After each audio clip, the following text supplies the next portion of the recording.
Now, for those of you who follow me, you pretty much already know what I'm getting ready to talk about and what I'm more than likely going to say. For those of you who do not know, I go by the name of Rubia Garcia.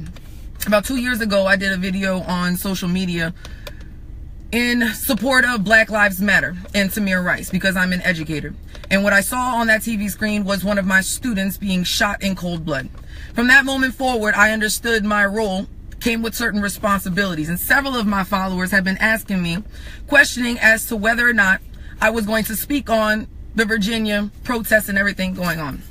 I sat back the last couple of days and just kind of taken it all in, and now I'm finally ready to give my piece on it and speak my piece on it. And I'm trying to sit here and process it all because as a historian myself, I'm trying to rationalize not just what these people are doing, but I'm trying to rationalize the people who are sitting there either supporting them or the people who are sitting there in silence. I'm trying to grasp where you're coming from, sitting back, just kind of waiting. But now I'm finally ready to put this out there. I made a post last night, and we're talking about these historians, these people that are trying to support these monuments like Robert E. Lee, which is what sparked all this controversy in Virginia. We had a similar situation here in New Orleans, right? They wanted to remove the monuments of PGT Beauregard, Robert E. Lee, Jefferson Davis, and the Liberty Place Monument. Over the summer, we wind up getting rid of all of these things. They're all gone now, right? Now we have a similar situation in Virginia. And here we go. There's an issue with it, right? Can everybody hear me? I want to make sure that everybody can hear me before I get this started, because there's sometimes I have issues with my sound. So go ahead and please somebody tell me that you hear me.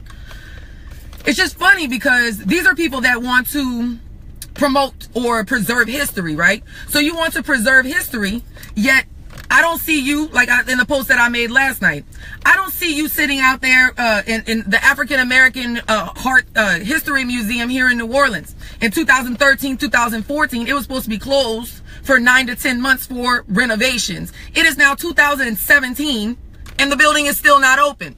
$6 million, the building is still not open, but I don't see people throwing a big fuss about that. I don't see people really upset about all that. I don't see you doing with your tiki torches and making sure that everybody else's history is always being preserved and being shared and all these things. I don't see the outrage behind any of that. No, because it doesn't fit your narrative. I would love to be able to bring my students to a museum that represents their history, that represents their culture, because I do teach predominantly Black children.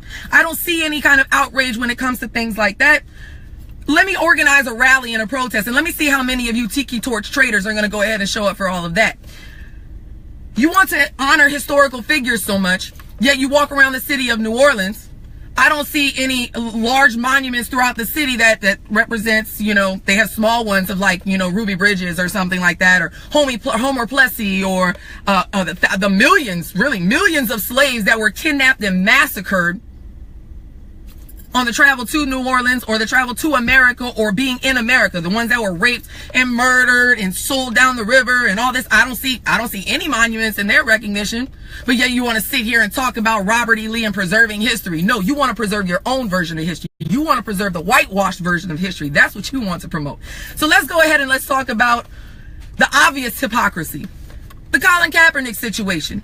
So you're offended by somebody like Colin Kaepernick, who is peacefully protesting, taking a knee against all of these atrocities inside the country, about the great disparity and equality between blacks and whites. You're offended by him taking a knee, but you're okay with Black people taking a bullet. That's number one.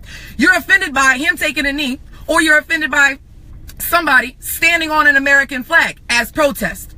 But you're okay with a group of white people, white nationalists, and the media playing them as white nationalists. You're okay with these people tramping around in American cities, harnessing a Confederate flag and a swastika flag. Really? So let's go ahead and let's talk about those things. How about that? Let's talk about the Confederate flag, number one.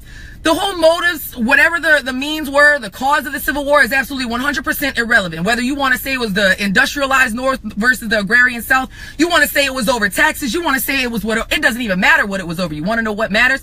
Them seceding from the Union was a direct violation of the Constitution. Therefore, Robert E. Lee, Jefferson Davis, and the like, and anybody who fought for the Confederacy were traitors to the United States. Yet you're running around carrying around the Confederate flag, and that's not unpatriotic. Power to patriots, that's not patriotic. You're a domestic terrorist. That's what you are. I don't care what I know. I'm under no misconception about what I look like. I'm a blonde-haired, green-eyed white girl, but I'm not going to be Ray Charles to the bullshit just to save your little feelings, to spare your little Colgate toothpaste feelings. The reality is, it is what it is. Sorry, I keep getting interrupted by phone calls. But what I'm trying to say is, you want to say, and I'm tired of people saying that that flag was representative of the South. First of all, out of maybe the roughly 5.5 million people in the Confederacy, about 3.5 million of those were slaves. I highly doubt that that flag is representative of 3.5 million of that population. Highly doubt that. And I don't even want to hear this bull about people jumping on my thread saying, well, there were blacks that fought. Man, save it. Miss me with that. You could take a whole Confederate stadium full of seats with that nonsense, because I'm not trying to hear it and nobody else is. So getting to this, these people are literally not patriots. They're Benedict Arnolds of the 21st century. And if you don't know who Benedict Arnold is, he is dubbed America's first traitor. So I suggest you go ahead and look that up. But also the other fact is that these people are allowed to walk around basically carrying this flag like a participation trophy. You lost. We lost. The South lost. Thank God we lost, because there is inherent wrong in thinking that you can own another individual, thinking that you can rape, murder, separate families, and do all of these things, mutilate people. But you want to tell black people that they need to get over it. No. We want to honor history. We want to preserve history. Then stop teaching a one-sided, slanted version of history and look at it at its entirety. Up until we start to do that, this is going to be a problem in America. First step of fixing a problem is recognizing that they're in one. But it is clear and apparent to me and to thousands of other people, hell, millions of other people in this country, that there is an inherent wrong within this country currently. So let's move on to the next one. The swastika, the Nazi symbol of Germany. We already discussed all this. We had an entire world war. Maybe you heard of it, called World War II. We settled all of this. Cost the lives of over 60 million people. 50 million is presumed to come from China alone. Almost 500,000 were American military and civilians.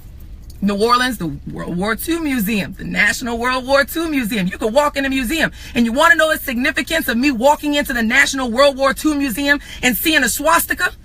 It's history. It doesn't belong on the streets. But we sat there.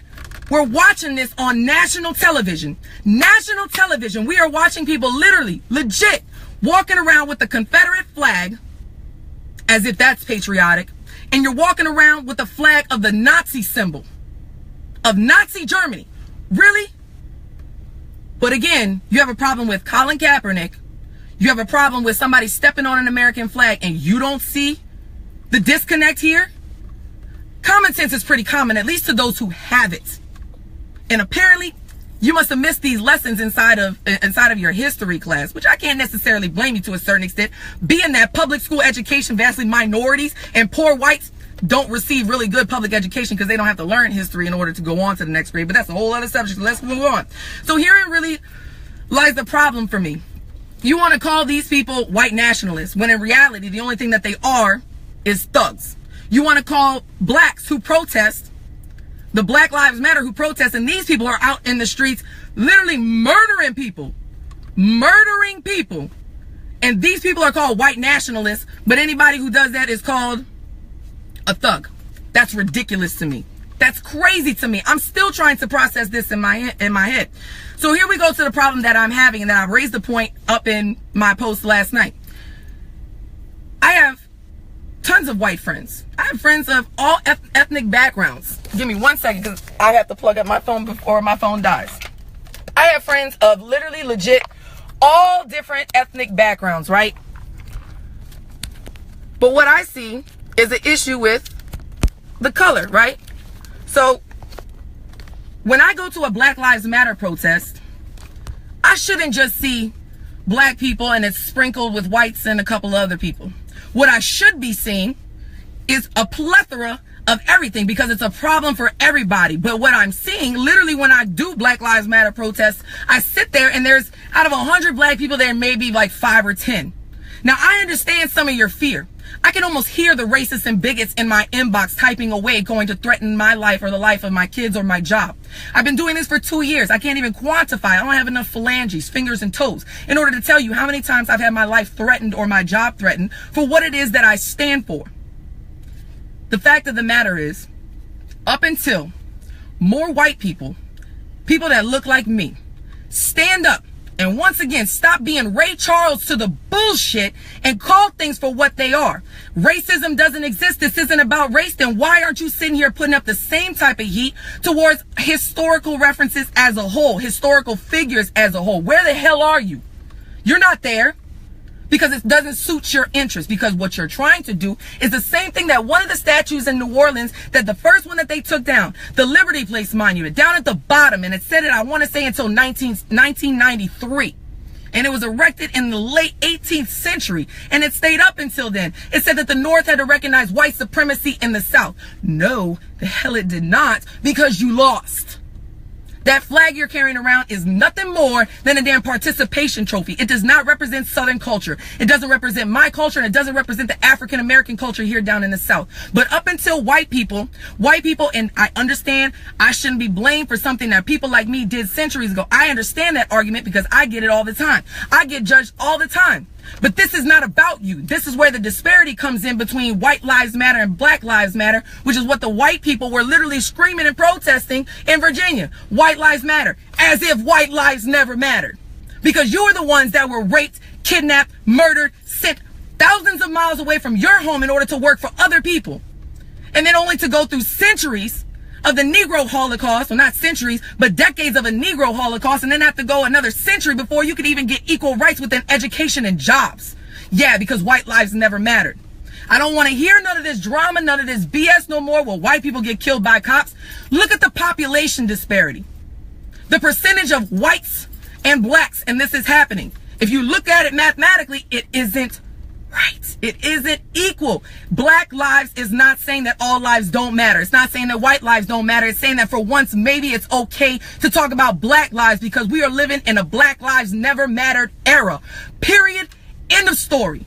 End of story. And I'm tired of having this conversation. Like I said, I started this 2 years ago, and I'm tired of having this conversation. And if I've only been talking about this and I've been going through this and I'm frustrated as I am, and I'm doing it for 2 years, I can only imagine how blacks in this country feel, because they've literally legit been saying the same exact thing for centuries. But it took for me to finally hear it. Malcolm X said during the Civil Rights Movement, what is the role of white people? And I kept this within my head, which is why I continue to do what I do. Malcolm X made a statement, and he said that it's not the role of white people to educate blacks on the struggle, because clearly I'll never know what it's like to be black, and no other white person will ever know what it's like to be black. We all get judged, yes, but not to the same degree. But the fact of the matter is, Malcolm X said it's the role of white people to educate other white people. So here's a message to my other white people that are out there. Up until you recognize and take account for what people like us have done historically, up until we own it and we start fighting alongside our black brothers and sisters, change will never happen. Our people, even though I personally believe in one race, I'm not going to deny the fact that other people look at things differently. And the fact of the matter is, up until white people that look like you and me recognize that we were the ones that started this, and we should be fighting just as much, if not more, on the side of blacks in order to fix this problem, change will never happen. It won't never happen. So meanwhile, you're sitting there back in your couch of white comfort and white privilege saying, oh, this has absolutely nothing to do with me. What's it going to take? What is it going to take? Are you trying to see another civil war? Is that what it's going to take? To black people getting to a point where they left with no other option but to get violent? White people are already doing it. But when a black person gets even mildly upset, they get shot, they get arrested, or they get called a thug. That's crazy. How do you not recognize the hypocrisy? You have to recognize the hypocrisy. You can't tell me that you don't see it. This is not even necessarily a message to the white nationalists, or what I'm calling the tiki torch traders, because that's exactly what they are. These dollar generals. This is more to my people that are out there that are just as outraged. When you look on the TV, you see stuff like that and it doesn't bother you. All the World War II veterans, that doesn't bother you. That you're literally looking on the television and you're seeing people running around with a swastika, and you lost brothers and sisters suffering from PSD, lost arms and limbs, and mothers and fathers and sisters and brothers, and that stuff doesn't bother you? Really? How is this possible? I don't understand the generation that I'm living in. I'm trying to process it, but I'm going to get back to what I'm trying to say. Up until we start fighting alongside them, recognizing the bigger problem, and saying that this is just as much our problem as it is anybody else, and not sitting back and just being like, oh, it has absolutely nothing to do with me, when in actuality it does. It has everything to do with each and every one of us that's sitting out here, every single 5,000 of you that are watching this video right now, no matter what your race, your religion, your socioeconomic background or profession, it doesn't even matter. You are responsible. So I'm calling on you in order to stand out and actually do something. Show up to a protest, write your congressman, go volunteer at a school, show up, do whatever, donate money, donate time, do whatever it is that you can, sign a petition. Anything is better than sitting back and doing nothing, because silence in the face of an injustice is your acceptance to that tyranny. Power will concede nothing without a demand. It never did and it never will. That was Frederick Douglass, one of my favorite authors of all time. Benjamin Franklin. Change will never happen until those who are as unaffected or as outraged as those who are. Up until you get just as pissed as blacks in this country about what you're seeing on the television, change will never happen. Period. That's where we are. It is not just your right, it is your responsibility. And the fact of the matter is, I understand why you are scared. I understand your hesitancy, because not everybody's built for this. But thankful for me, I would rather, I'm just frustrated when I see things like people say, well, they just need to get over it. They just need to get over it. I'm white and I'm not getting over a damn thing, because what's wrong is wrong, period. And if I have to, I will do this until my last breath. And if it costs me my life, then at least I know I'm going out with a fight instead of resting in pieces in a coffin. It's time for some people to start thinking about what the hell it is that they believe in and what they're willing to fight for and die for. It's just crazy. Crazy, crazy, crazy. Frederick Douglass. Power concedes nothing without a demand. It never did and it never will. The limits of tyrants are prescribed by those who will accept it. That's crazy. I really don't understand. Again, I'd rather go out without a fight than to rest in pieces in a coffin. Period. Y'all have a beautiful day. I done had enough of it. Done had enough. Teacher life. Mwah.